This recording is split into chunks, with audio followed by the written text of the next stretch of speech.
L'épisode du jour, c'est un petit sujet technique. Aujourd'hui, on va parler outils diagnostiques pour motorisation Nakai Power avec le boîtier ADST, un petit coffret et dans ce coffret, un petit boîtier qui permet de se connecter au vélo tout simplement et surtout un logiciel de diagnostic très complet. C'est ce que je vais vous présenter. Pour connecter le boîtier au vélo, c'est très simple.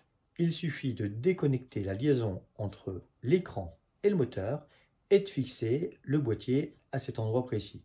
Tout simplement en shuntant le système et en mettant le boîtier en série.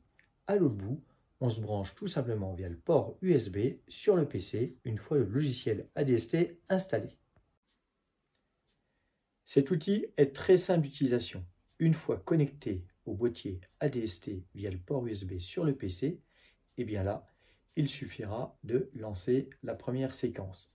Vous pourrez réaliser un diagnostic, mais surtout une séquence de tests, avec 12 tests où vous serez amené à être proactif et à actionner essentiellement les manivelles pour à la fois capter et détecter les différentes anomalies possibles, aussi bien sur le capteur de fréquence de pédalage que sur le capteur de couple. Et toutes ces données, vous pourrez les lire en live directement sur l'écran.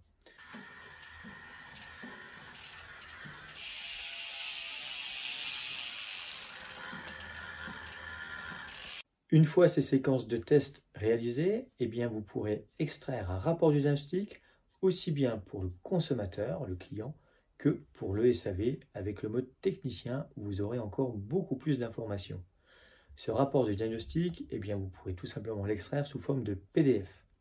Si une mise à jour est possible, celle-ci vous sera proposée. Vous pourrez à la fois faire une mise à jour sur le moteur et également sur le contrôleur. Attention, si vous devez faire une mise à jour, généralement, il faudra bien mettre les deux éléments à jour pour que tout fonctionne. Une seule mise à jour sur un seul des éléments pourrait provoquer un dysfonctionnement.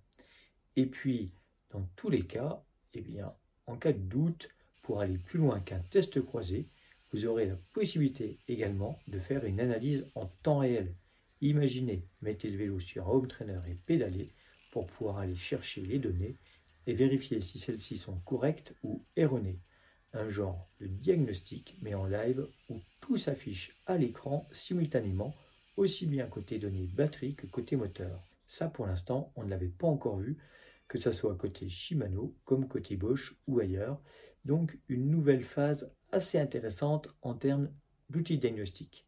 En tout cas, l'outil est très simple d'utilisation.